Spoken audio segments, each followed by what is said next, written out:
Good morning, everybody. Today is the fourth Friday meeting. It's June 23rd, the Phenotype Development Evaluation Workgroup.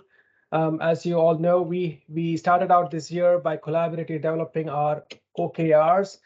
Our three main objectives are to harden the phenotype development and evaluation framework. Second is to improve collaboration by enabling the community-wide participation on phenotype development and evaluation. And then the third objective was to promote the usage of the OHDSI Phenotype Library. For each one of those, we have some key results. A few meetings ago, we went and evaluated ourselves. So on these key results, so for objective one was to enable the community. The key results was to enable the community to complete 10 phenotypes via the current phenotype development evaluation process, such as using activities like Phenotype February. And we gave ourselves a check for that OKR because we achieved that objective. We did enable the community to collaboratively develop 10 phenotypes. Now, one of the topics that we wanted to talk about was to develop, to have scientific debates on the various controversies or topics of interest for the community. And we tried to enable that through the Phenotype February. We got some traction on that, but I don't think it was a huge success. So we gave it a yellow color. There was another idea that we wanted to tackle. We do not have consensus on terminologies that we use. Many times our conversations get derailed just because of terminologies, not because of the scientific ideas. So we wanted to work together to deliver, work together and deliver a document that organizes our terminologies and ideas. And we set ourselves for second quarter of 2023. And we have not made much progress on that. So there's an X mark next to it. We wanted to integrate probabilistic phenotyping, and we wanted to do that by third quarter of 2023. Juan Banda has taken the lead on that, and he's making progress on it. Hopefully, he'll give an update if he joins the meeting today. And then we want to write at least 2 scientific papers on phenotype development evaluation. And I think we made good progress on that one, so it's a green in color. So that's our objectives 1, key results. And in terms of the objective 2, which is improve collaboration. So that's again Phenotype February. We did that. One of the key results that we set for ourselves was to promote the OHDSI phenotype development evaluation ideas among clinically trained scientists, and to have at least 5 new clinical collaborators actively engaged in Phenotype February. So I think we achieved that, and so we marked that as a check. And the final one, which is this work group's objective, is to promote the usage of the OHDSI Phenotype Library. So we wanted to promote additions of cohort definitions contributed by the community into the OHDSI Phenotype Library. We wanted to help complete peer reviews to those, and we used the Phenotype February as one such medium. Now, I think we can do more on this particular key results. We're still in early stages. And I think today we'll talk a little bit more about the OHDSI Phenotype Library and how the community has been using it. We talked about formalizing the submission process and doing some communication sessions. We've done some of those. And we wanted to execute at least 2 OHDSI studies that used cohort definitions in the OHDSI Phenotype Library. We could not use the SOS challenge for that because SOS challenge was predominantly focused on the strategists. But I think we have another opportunity, which we heard earlier this week through the how often initiative. So I think we can talk about that today, and that might be a good opportunity. We wanted to write a scientific paper on the OHDSI Phenotype Library, and many weeks ago when we talked about it, we gave ourselves an X on that because we did not make progress. But in the last 1 month, we have made progress on that. So those are our objectives and key results review. So the agenda that was proposed for today is to mostly talk about the OHDSI Phenotype Library. I have 2 bullet items here. One is the OHDSI Phenotype Library in the context of how often. And then the second is to Please welcome another participant to the meeting. Well, my laptop is acting out, so I'm restarting. Sorry. The second topic is the OHDSI Phenotype Library and making the library more democratic. And I have some ideas on that I want to reflect on. And then if Juan joins, we'll ask him about probabilistic phenotyping, and then we'll give a status update on the various publications that this work group is working on. Any questions or comments on the agenda before we continue? Great. Okay. So the OHDSI Phenotype Library and how often. I think this is a fantastic opportunity. We heard George Ripshak and Patrick talk about how often, and I've not had an opportunity to talk to them, but I was very happy to hear that the input for how often is the OHDSI Phenotype Library. So basically, the way I understand it is we currently have more than, I think, 200 cohort definitions in the OHDSI Phenotype Library. Those are available to any OHDSI study that uses a Hades R package to generate and instantiate cohorts and to compute summary statistics on those cohorts. The how often study is going to use the cohort incidence package and Hades R package.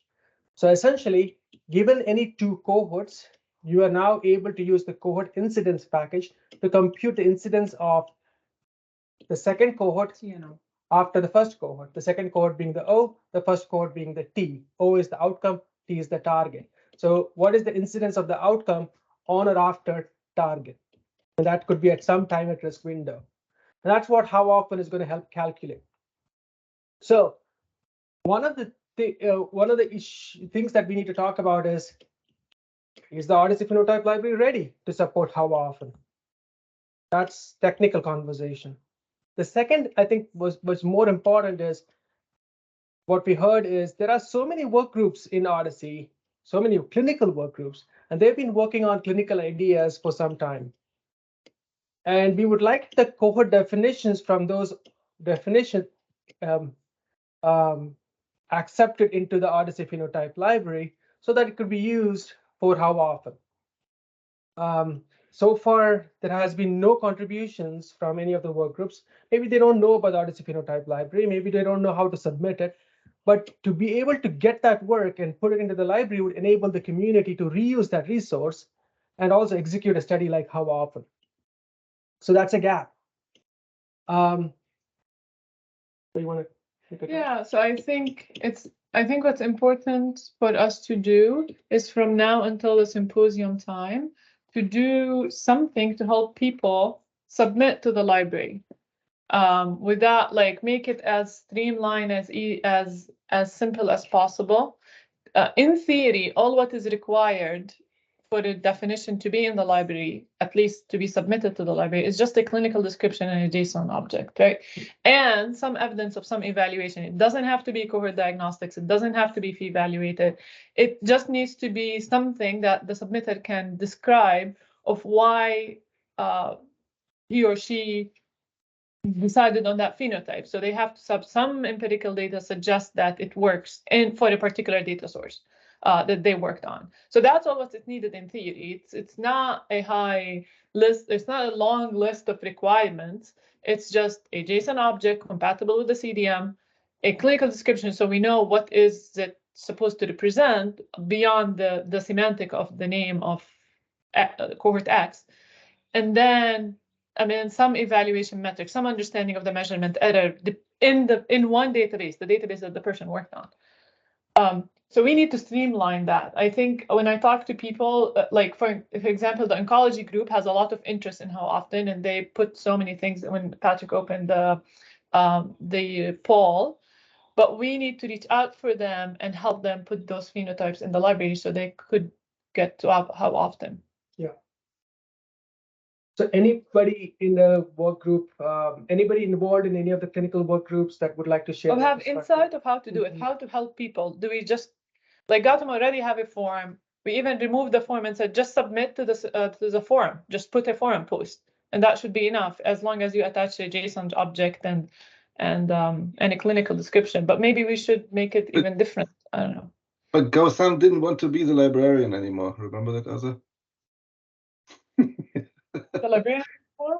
Yeah, you should have read his email. He doesn't want to be the librarian. I think he didn't want to be the judge on the quality of the phenotypes. That actually is a good. I think you're reading differently, Christian. If you're talking about the form post I made this morning, I want to make sure that the OHDSI Phenotype Library is not constrained by an individual like me. So it's a community resource. And now that gets even enforced even stronger because we just dump it in the forum and you will put it in. But I'm teasing you. You guys can figure that out. I don't care. The only thing is, which I will say, which you probably know I'm going to say, is we need to define the purpose of the phenotype. Okay, it makes a difference if you are using it for counting the frequency of an outcome, or you use it as an outcome any time after. It makes a difference if you use it for indication, or if you're using it as a target. Especially in how often, because how often its main vulnerability is that this is not a comparative thing, it's an absolute thing, right? So we are measuring incidence and prevalence, period. If we get it wrong, because it's too broad or too narrow, the result will be wrong. In comparative, it may not matter that much because you divide one over the other, and the same mistake will get canceled each other out. But if you're doing absolute incidence and prevalence numbers, then you do have to talk about exactly how you construct the for which purpose. In this case, it's for an absolute incidence calculation of a target. Your purpose, you're making the purpose of the phenotype. Otherwise, we're going to have, and we can't do it somewhere inside the clinical description. Okay, it has to be specific as one clear category. This is what this thing is trying to achieve. And in this case, don't overdo the sensitivity. Don't overdo the specificity, because then the incidence will be bad. Okay. Yeah. So this has to be made extremely clear, and I'm not going to stop saying that until I'm blue in the face. Absolutely. We've spoken about it, and there is the idea of content curation, and the idea. So there is content, and then there's curation of the content. The content is the unit is a cohort definition, and then the metadata of that cohort definition could be things like this is a very sensitive one, this is a very specific one, this is a bad one, this is a good one, whatever we want. But that's a metadata tag, as for example, that goes to a cohort definition. Good. So we are on the same page on that one. But I think we also agreed that, to Christian's point, the intent in the analytical, basically the analytical use, the intent, is it a T or is it a O, is something kind of pre-specified and not, it's an intent, right? So it could be part of the clinical description ahead of time, right? It's not something you look at the data, and it's not like the evaluation or the measurement error that you can say, oh, this is a metadata about this that we found after maybe empirically look at the cohort diagnostics or looking at evaluator or running the probabilistic model. It is kind of it's like the clinical description. Yeah. I want diabetes and I wanted it as a target, so I'm going on the sensitivity. So I'm being broad, something like this. So I heard you, and so if you structure the conversation, there is the unit cohort definition and metadata about the unit. The metadata is what can be contributed by the submitter. The metadata could be generated through community curation. right? So you, Christian, could submit a definition on acute liver failure, which I'm still waiting on. And that definition, as you submit, you could say this is a very sensitive definition and only use it for this particular use case. Fine, right? That is you as the submitter. I'm saying my unit is this definition. Here's the JSON, and here is the metadata cloud that comes with it. Make sense? Now, Yep. Paul may be the PI of a study where he wants to study acute liver failure, and he could make an independent judgment that no, this is not sensitive enough for me, or it could be something. That's fine. And he could also contribute to the metadata cloud if he wants to. So those are different things. But again, from a technical library perspective, now we have a unit that is being cataloged, cohort definition, and then there are several contributors providing metadata, which can then be parsed to make a determination of whether this is useful for this particular use case or not. But we don't have the metadata described yet, do we? We don't have that yet. So right? That's the conversation for today. Good, perfect. Yes, yeah, but for how often we really need not to start inventing things. I really think we need to make something simple for people to submit and contribute cohorts. And I think the minimum feasible product for submission is the JSON, the clinical description, and we can add absolutely, especially for how often, the analytical use case, so people can pre-specify this is their O or this is their T from their perspective, and then the JSON object. I think, and maybe, I think we have to streamline this by the symposium. Yes, Paul, you have your hands up. Yeah, if I can make a couple recommendations, I do not know how to submit a phenotype. And one thing I would like to see is I would like to see an FAQ, and I'd also like to see a graphic of what the process is like. I actually don't know how to submit a phenotype, and more importantly, I don't know when to submit a phenotype because I don't feel like my phenotypes are ever done. And so I don't know. So the questions are, I think there needs to be a little bit of FAQ for saying, everyone's going to be self-conscious about their phenotypes. It's not going to be perfect ever. And so there needs to be a description for how it needs to be a living document and how it's part of a process. And so I do feel like one of the things I would recommend is I think step one is going to be going to the phenotype library and see if there's an existing phenotype that meets your needs, right? That should be the step one for any phenotype development, is see what already exists that's similar to what you're looking for. And so what I would recommend, and I'd be happy to help, is, I would like to, right here, if this is step one, we could put in here an FAQ. We can put in here also just a diagram of what the steps look like, and we could put a link to the form. But I do feel like there should be there's not a transparent process for what it means to submit a phenotype into the library. At least I looked on I looked at the main OHDSI website, and I searched the OHDSI forum, but the forums did not easily tell me what the process was. Yeah, no, absolutely. I think I'll respond to you before I go to Joel. Absolutely, completely agree with that assessment. So the OHDSI phenotype submission process is currently nebulous. There is so first of all, we are currently on version 3 of the OHDSI Phenotype Library.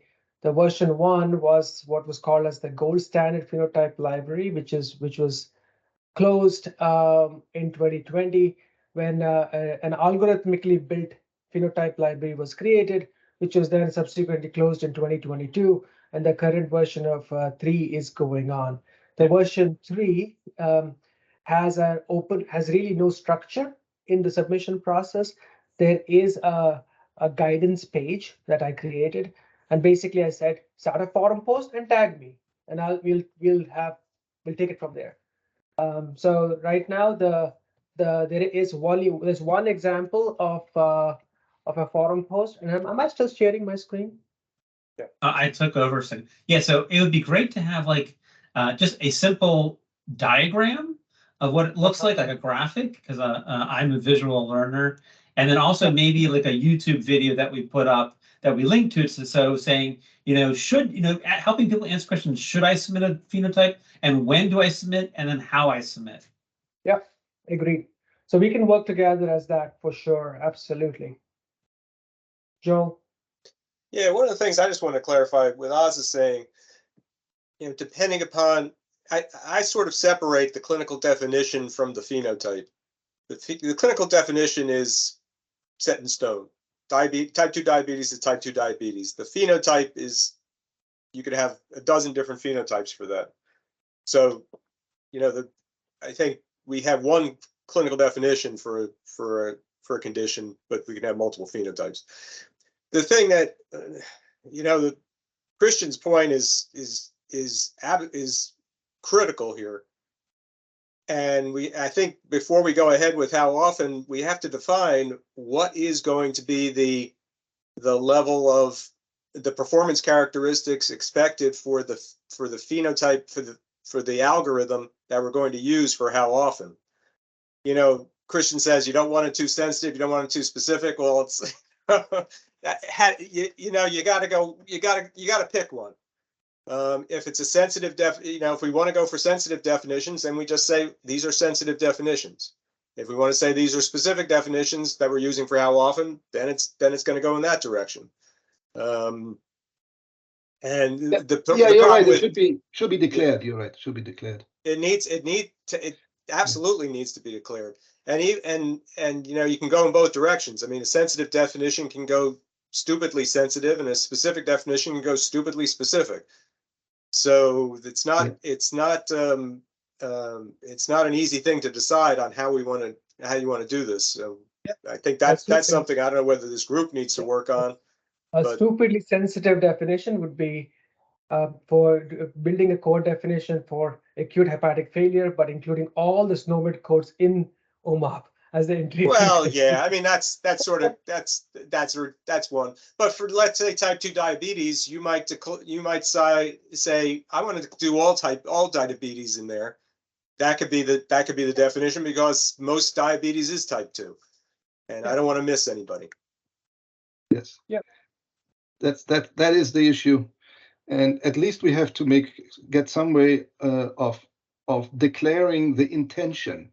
Whether or not we hit the intention, that is the core diagnostics and the fee valuation. But at least the intention we should have.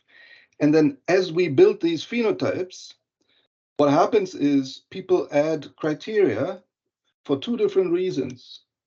Reason number one is because they want to have their decision in a specific way. For example, acute liver failures, but not chronic, even though half of them will have a chronic that are in the data, will have a chronic, because the clinicians actually don't care about that official guideline definition. There's an acute case of an acute liver failure, they dump acute liver failure right into the condition table. Half of them, 50%. Okay, so if we kick them out, we're going to lose 50%. So that's a clinical decision. We're saying, well, we stick with the official definition. Too bad. Or what Alan did with his Parkinson's, right? Only the true Parkinson's, which develops out of its own, and we don't know how it develops, not all the other, drug-caused ones and so on. Lots of people will say, well, I don't care, give me any, right? I'm treating them the same way anyway, so who cares how they came about? So this is a clinical separation, and we have to find a way to make this more structured rather than less structured. Right now we have this huge blurb of clinical definition with how you treat it and what diagnostic methods you should use, all that stuff, this mini textbook, and it drowns the important information because it's not structured. And then the other one is you add criteria because you don't trust the data, because the data stink, because the codes are either overcoded or undercoded. That's the whole reason. If we could rely on the codes to be precise, we wouldn't have to do any of this stuff. You'd be unemployed, Gautam and other. But the problem is we can't. And so what we do is we use other data to kind of like, okay, but together they're hitting what we really want better.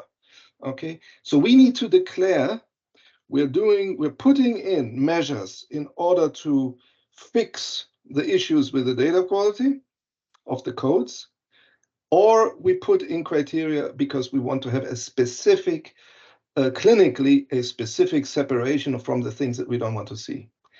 And right now, of course, it's all over the place and nobody declares anything, right? It's just, this is just my definition, right? And then it's up to the poor consumer to read through the blurb, scratching the head a lot and thinking, okay, that's what they did. Why did they do that? I don't know. Okay, we need to get away from that. We are in the business of engineering these things and making them structured and precise. But I don't have a solution. I don't want to burden. I hear other. We can't like burden all the problems on our attempt to do that before the how often. I'm pathetic to that. Asa, you have your hand raised.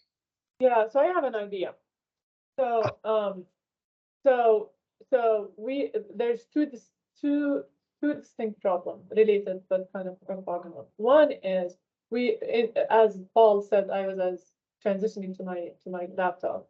We actually don't have a fully structured way to submit, right? We went into a loosey-goosey way, not loosey-goosey, but we went to the least structured because we tried with structure 3 years ago. You got to remember we had a form and you have to do this and nobody submitted.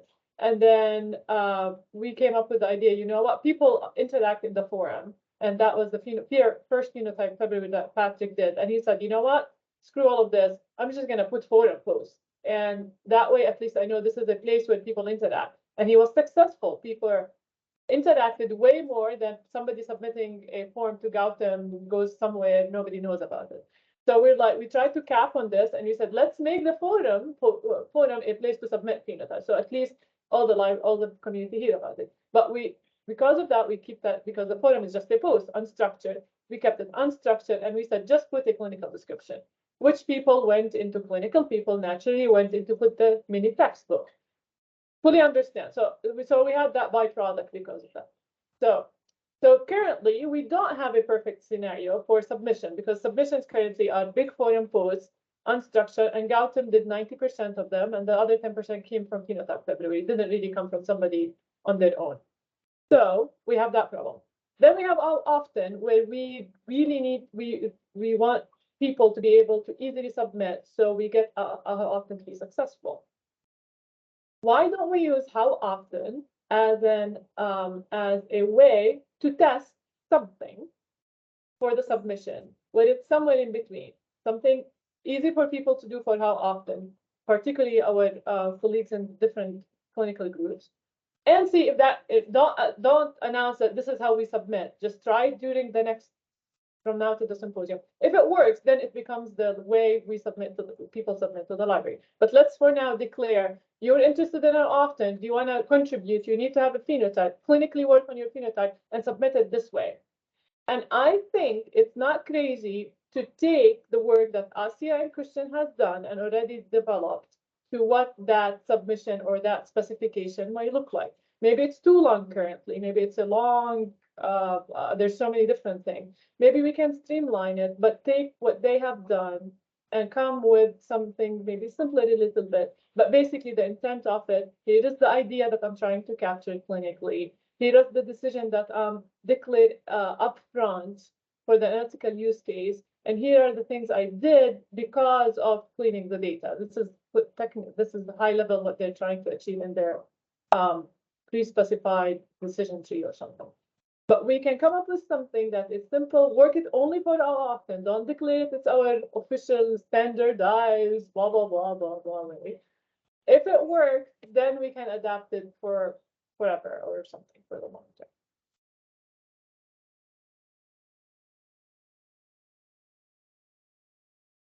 Evan. And I'll just, on the heels of Az's comment, I think, you know, one of the things that Paul mentioned is, you know, some reluctance might come from the feeling that your phenotype isn't complete or isn't finished. never really feels like it's finished. But there is a barrier for a lot of groups, and I say this inclusive of me, of running the tools. And I've run the tools before, but every time I do, I feel like it takes like a few months off my life trying to get it to work again. And that's just the nature of what we're doing with the with the ecosystem that we have. If this was also a path to evaluating the phenotype, now that's a big if, right? Because that means that we're providing a bit of a bigger service, and there's some lifting involved there.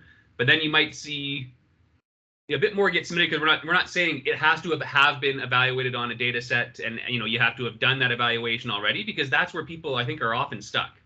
And to the extent that we kind of wrap that into how often, we might be able to encourage a bit more in the way of submission, and it would make how often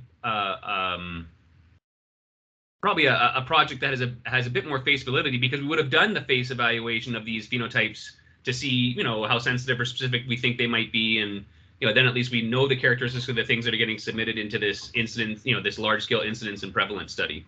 But I know that's obviously, that's a big ask for us as a group, and that often winds up landing on a few shoulders who are on this call. But I'll just throw it out there that I think that's probably one of the barriers to submitting it, and maybe is an opportunity, in wrapping it into this process. Okay, so in terms of the how often, there's two things. There's one is trying to help the other work groups, that other OHDSI work groups and other OHDSI investigators contribute cohort definitions into the OHDSI Phenotype Library in such a way that it can be used in how often. ASA has an idea of creating maybe a structured way of collecting that. We still have to explore it. We also have cohorts that are already in the library that needs to be looked at and say, is that something we want to use for how often? That both of these is based on the requires that how often define the performance characteristics of the cohorts that it wants to use. Does it want to be a very sensitive, very specific, all those sort of things. So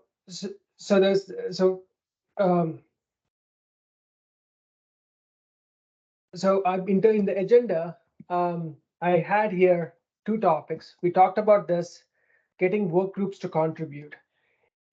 Before going to the current content of the library, any thoughts on what we can do as a work group to enable, educate, facilitate other work groups to contribute cohort definitions? One idea on the table is to provide education on the submission process. That's Paul Nagy proposed. Could be a flow chart, could be a video recording, could be workshops. There's also the idea of creating a tool for submission that ASA proposed. Anything else? I mean, nobody else holding hand. Just go there. Go to them and say, hey, ophthalmology. Okay. By the way, we are collecting phenotypes. I know you have them because that's what you're studying. Bring them over. We put them in the library. I help you. That's it. They will say yes. But as Evan said, there is a activation energy, and most people will not want to spend the time to overcome the activation energy. So if you make it easy for them and like also human, they will come. Okay. Any volunteers to help with this process? Yeah, so Gautam, the sequence of events, we first have to come in the tool. It will be in a structured form that we just, as a group, as us, decide on the minimum information you need from the person, from the clinical side, from the intent side, and from the decision that they made in the design. Okay, so we can work with Asya and Chris to take what they took and try to make a tool out of it that is easy to follow, and you can build a solution between. And then, so that's one. That's the first immediate need. Second, I think we break into, we divide and conquer the clinical group. So oncology, we're very interested in the how often, and they put a lot. Ophthalmology already, they're doing stuff. Surgery also, right? Evan, you guys are already working on some studies that have phenotypes. So we know those three clinical groups. Maybe we separate. You go to one, I go to one, the same goes to one, whatever. We divide after we have the tool. And then one Yeah. thing I already think, Patrick, is in the next Odyssey call. Once we have the tool, we can take 10 minutes or 5 minutes from the Odyssey call to give an update of how to submit a phenotype, where we can go over the tool very high level for the 120 people that were on the call.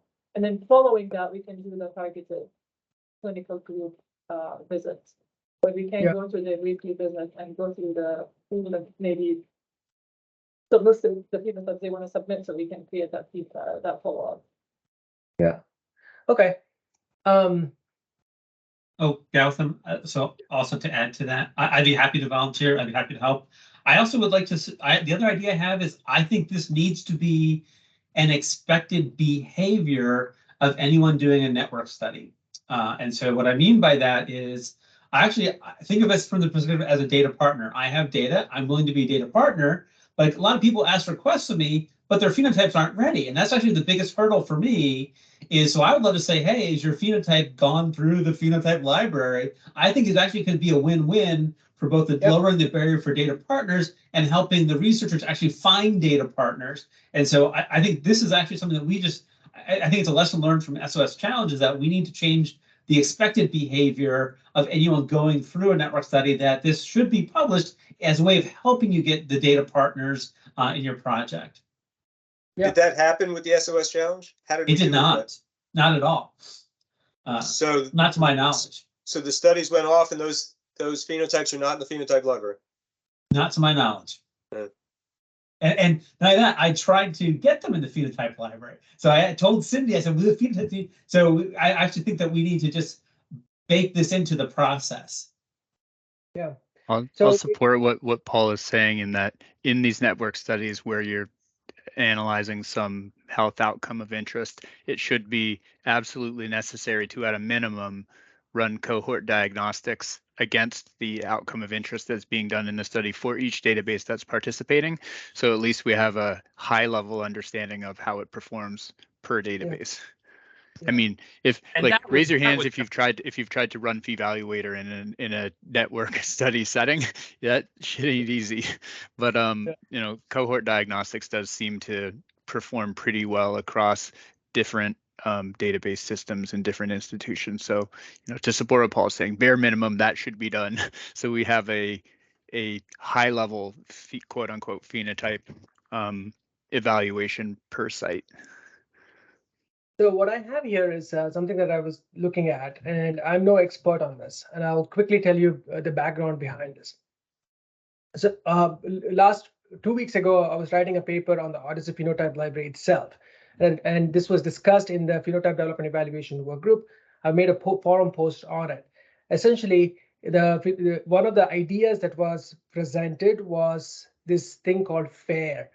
And FAIR is a lot of science behind it and systematic thinking behind it, but it has to be, any digital object has to be findable and retrievable, and it has to be the FAIR has a meaning to it.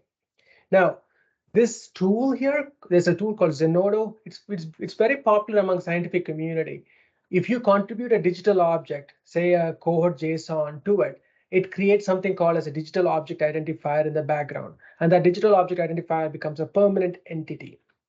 Now, Zenodo is going through an upgrade process, and I shared this upgraded version of Zenodo with Paul Nagy and a few others, Jamie Gilbert, and they provided positive feedback on it. And the general idea is, this is developed through CERN, and they have something called an InvenioRDM that is so linked with it. So there is a tool called Zenodo. Anybody who's registered with Zenodo can upload content into it. They can sign up and get a digital object identifier associated with it, and then they can add metadata for it. And now it is viewable through a tool which is called as InvenioRDM. That's basically the high level. Now you can organize content into communities. One example of a community is the OHDSI Phenotype Library. So you can think about OHDSI Phenotype Library as a community itself. I experimented with this, and I took Joel's submission to the OHDSI Phenotype Library of systemic lupus erythematosus and submitted it. So the InvenioRDM would give a user interface. This is a permanent citable ID for it. You can cite it with various styles, and you can also get the cohort JSON, cohort SQL, and you can put the metadata tag for it. Like, this is a very sensitive code. This is a very specific code. Use it for this use case. Don't use it for this use case, and so on. I played around with it, and I really like it. Now, this I think democratizes the OHDSI Phenotype Library to some extent. The idea behind democratization is anybody in the community can do a submission. That submission is linked to their ORIC ID. Their affiliations becomes public. If they submit something, they can change the version number. They can say, oh, my code definition is evolved. They can submit clinical description. They can submit the actual files. The unit of submission is the JSON. Everything else is centered around it. They can put tags to it. They can provide additional details. And so that's just the submitter. Then what they've also added is a role-based community participation. So if there's a moderator involved, the moderator can look at it and say, I accept this, or I provide it a tag of some form of a trust indicator. You can create a peer review process around it. So you can put tags of studies for it. So that was another good piece of information. The third one is the current phenotype library is an OHDSI R package, is Hades conformant R package, which follows a release cycle. That R package can be built by sourcing definitions directly from Zenodo. So it just becomes a snapshot of it. So the whole thing seems to fit in my head. This idea came about when I was writing the OHDSI Phenotype Library paper, and I just wanted to see if anybody has experience with this. I'm not wedded to this idea, just try experimenting with it. What sort of platform does it live on? Zenodo, I'm no expert on it, but it was built by CERN. I think it's a Flask app. I mean, and so I see this as, I don't see this replacing GitHub. I think GitHub does a lot of those things, but this adds DOIs and it adds those roles in an open, transparent way. So I feel like actually you still want to use GitHub, but you want to use InvenioRDM with GitHub. And so I think it just kind of adds a more transparent process on top of the code version you can get out of GitHub. It is all open API, and we could host our own version, I suppose, if we wanted to host an InvenioRDM. But I do feel like it's worth exploring how to make a transparent review process for phenotypes, or a curation process, or however we want to clearly define the roles of helping evaluate phenotypes and giving feedback.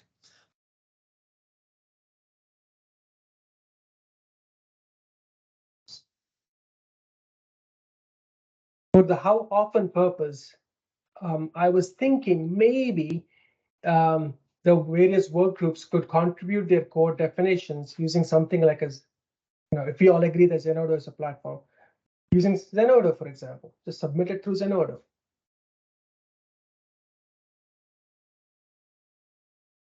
I don't think that's unreasonable, but going back to Christian's idea, I think that's the one. The hands-on approach, the personal approach, I think will be what we need, because it's like anything else. The oncology group is going to submit a few phenotypes now, and then they're not going to do it for 6 months, and then they're going to forget the process. Versus us, who are doing it on a regular basis, it's sort of ingrained in us. So people who use the process rarely, they're like Christian said, there's an activation energy to doing it, and it's tremendous to get them to put fingers to keyboard right from the start. So we need to push them, and I think push in a positive sense, that we work with them. I think that would be the most effective way to do it. And whether we do Zenodo, I mean, that's something for us to learn, or whatever we add on top of it. But, you know, make it as transparent as possible. So just tell it, you know. That was the other question about the SOS challenge. Did they give clinical descriptions at least for all the phenotypes? I mean, Yeah. I'll chime in. I think the part that was missing with the SOS challenge was really just the phenotype submission process. Like I actually Okay, do. so they did have clinical. They did have clinical descriptions for everybody. There were They at clinical least descriptions. As a rule, I think all of the studies, at the very least, the two that were kind of majorly supported, or primarily supported, went through a phenotype development evaluation process, ran their stuff on cohort diagnostics. May have attempted to try to do Phevaluator, or at least, it was a consideration. And so I do think there was that evaluation process that was undertaken. The part that's missing is the feedback and processing into the phenotype library. I can say that from a Eric disease standpoint, like that is is being pushed forward as a characterization paper as well. So there is some phenotype outputs that are coming out from that. But fair point that I don't think one of those outputs has been directed attention in terms of processing an entry into the library. Yeah, it's funny because I worked on the kidney and stage kidney disease, and we had all the, and Jewel, we ran Phevaluator, right? So we have all the pieces, and I actually submitted to our internal library, and it's now in Odyssey, like in ODA, but it didn't cross my mind to go to the Odyssey because I wasn't in charge, right? So I was a collaborator, but I wasn't in charge. So I think it was one of these things that Patrick talked about, where like there's so many people involved and there's no one person like in charge of completing all the work, so just got missed. That raises one more question, and that is the who. And so who should submit it? Because you're right. I think Cindy was maybe uncomfortable submitting it because she didn't really she got so much support in developing the phenotype. It was definitely a joint effort, as good things should be. And so there should be some coordination that is expected, but basically there should be some attribution that we can add to the phenotypes. Yeah.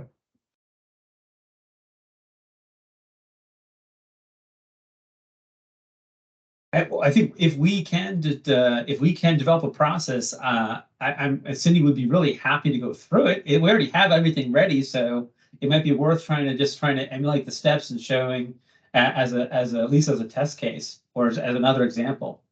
Yeah. And I would take the aortic disease phenotypes through it. That'd be probably. We know what it is. Yeah. So Evan, would you be able to chaperone that to submission? I'll work with you on that one. Aortic aneurysm. And Paul, Yeah. could you help with communicating with Cindy and get the ophthalmological code definitions? And we can all work together and maybe we can spend time together to see the current submission process and think about the best way to communicate that process to everybody in the community. That way, at least the current submission process is clear. And if we have to design a future state that like Zenodo or something, we can think about it after we are successful with the SOS phenotypes. But Yeah, so first, sorry. First. Go ahead.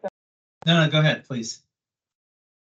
I was just saying, let's just add the structure component to it before we start talking to people. So we don't want to talk to people and then make change and then talk to people again. Let's add the structured process that we want to maybe add a little bit right now, and then start with the people from the SOS if you want to, before we go to the future all options and filters. Is that what you're thinking? What's the structured process? But no, I'm talking about like currently the submission process only requires a quote unquote, right? Yeah. Yeah, I'm thinking maybe we change that a little bit. It could still be a phone approach, but we need to add maybe some structured field that people need to cover. I see. I also would be happy to volunteer. I definitely would like to work with Asa, with Cindy for that use case. I do think the community dashboard, it is much more than a dashboard. It actually can be used as a data collection tool as well as a workflow tool. So we could use it, and it could launch cohort diagnostics in the background if we had specified data sets we wanted to test it on. So we could use this not only as a way of reporting out to the user, but also a way of coordinating workflow. I have a lot of miners sitting behind the community dashboard that's pulling data from lots of different sources that share on the dashboard. So I'd be happy to add, it's really meant to be, there's a big harvesting side to it that is easy to use. So you're saying we can make this as a data collection system that could be input for the library? Yeah, you could make a form. That's easy. Yeah, we could do a form, and then we could have it drive workflow and provide feedback to users. It could, it can tie into communication systems like email or our Teams environment. But yes, and then we could use this as a way of triggering other analytics tools like the Hades package. So let's walk through. Christian developed acute hepatic failure. He developed an it's very sensitive definition. He has some metadata that he has about it, and he would like to submit it. So we could have a page on dash.odyssey.org where he would say, my ORIC ID or my name is Christian, first, last name is Reich. I'm the submitter. Here's my cohort JSON. This is a sensitive definition. Here is some blurb of text that I would like the readers to read. And here are some tags or something that I would like, controlled vocabulary that I would assign my content to. Yeah, we could authenticate to the ORC ID or to GitHub ID. I kind of like the way Zenodo does both of those. Right now we authenticate to the Microsoft environment, so it's great for Odyssey with our Teams environment. So you could use your Odyssey account, but we could then add authentication into GitHub and Org. Yeah, so I think then there's just two things that needs to be done. One is design the submission process. Two is to create a controlled vocabulary that the user can drop down and select to say I'm sensitive or specific or whatever. Doesn't matter. That's controlled vocabulary that the user can use and the controlled vocabulary that the community curators can use. May I make one comment from the peanut gallery on this? On a few occasions during this call, I've heard some of us refer to phenotype definitions as sensitive or specific, and I understand the intent of describing a phenotype this way or that way, but I think let's bear in mind that sensitivity and specificity are quantities that we should measure and use. And if we refer to a phenotype definition as sensitive or specific, we're implying that there is some actual value representative of what is more or less sensitive or specific. So if I would recommend that we use terms more like broad and narrow if we are intending to be more sensitive or more specific, just so that we don't get tangled up in being beholden to a number that represents what is or is not specific. And I think that, yeah, James, to your point, so actually on that page, if you wouldn't mind showing that page, Gautam, so as a user looking for good phenotypes, it would be great to have other columns in here that gave me other senses of whether it was a good phenotype, like some actual numbers that I could click on. It could show me some information about, as well as links to any publications or network studies that use that phenotype. So I think, as a customer, someone who's trying to look for phenotypes, there's going to be a sense of not only has it been accepted, but is it, there's still, we need to determine, you need to display some transparency of how useful it is for certain purposes. Yeah, like if someone has run phevaluator against that particular definition in some database, like those values could be there, which would then give us an idea of its sensitivity or specificity. Again, if you're among the people that believe phevaluator generated results. I happen to be one of them, but I'm, this isn't common across the entire scientific community. That's for sure. Jamie, I'll after this call, I'll share with you an idea that I'm working on. I've spoken to Joel about it and Patrick about it, which is to calculate fee evaluator at scale for all the definitions. Actually, that would make a lot of sense in along the way of making it easy for people, as Evan said. And many people don't even have data, and absolutely most people don't have more than one data set. That's a rare exception. And actually, guys, Jamie, you may want to somehow emphasize or tell people how much the fee evaluator disagrees from its own findings if it goes from one to the other database. Because if it's database Joel's in a better independent- position than me to comment on this, but I understand where you're going. I mean Joel, I don't mean Jamie. Because right now people don't know that, right? So if it is the case that it actually always comes back with the same number, even though you have CPRD, which is a completely different thing than the American claims, that already would give it an enormous boost in trust. But if it's not, then we need to know that too, because then you have to say, well, it depends on the data. You have to run it on the data that you're going to use it for. It's also important. Well, at some point in the not too distant future, either in a call in this work group or one of the methods research work groups, I've been working on a incidence rate correction project that relies on database specific fee evaluator results, and the preliminary results there are that sensitivity and specificity do not happen to vary wildly across the 8 databases that I've run them against. I can't say anything about how that plays out over the entire OHDSI network, but at least in the handful that we've got access to internally at Janssen, it looks like it's not wildly different, but don't quote me on that yet because there's lots more to do. Good. All right, I've got to jump to another call. Thank you all. Bye. So the three main topics that we discussed and talked about today. One is that we will reach out to the clinical work groups and help them submit. We'll ask them, is there any definition you would like to submit? How can we help you submit? This is the end goal.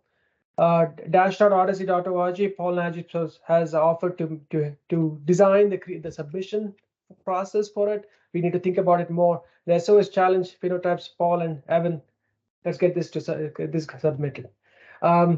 Anything else? Oh, Christian, you want to create like a submission requirements, something? No, gotcha. Yeah, basically we need to update this. We need to have a clear submission process for the how often that we can assess to and how often, and then adapt it to the phenotype library. Once we finish how often and make sure everything is fine, that will include the content, which maybe Christian and I and Atria will work on, and the technology platform wise, which you and Paul Nagy can work on. That's the site.